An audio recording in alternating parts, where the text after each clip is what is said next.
Би өмнө говьос ирсэн оюун чим гэж хүн байна.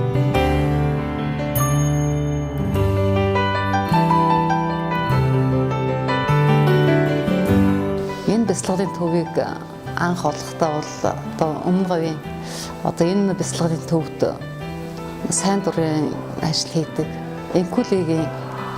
инкулигээс мэдээлэл авч ирсэн.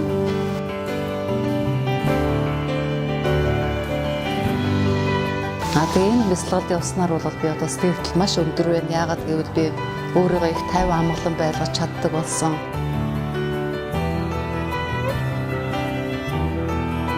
Нэрхэн тойрныхонтоо одоо аз жаргалтай, баяр баясгалтай, уур уцааргүй байх энэ боломжийг энэ бяцлагын төвөөс олж авсан.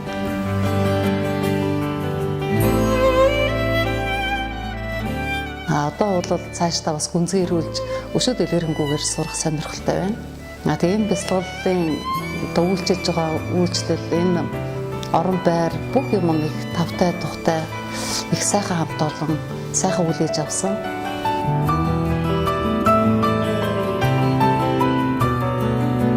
Тэгээд цаашдаа энэ бяцлагын төвийнхөө хамт олонд ажлын өндөр амжилт хүсье. Цаашдаа үргэлж хамт буйны садан болж одоо өөрийнхөө тойр үргэлжсэн олон хүмүүсийн энд эрхийг уриалж байна.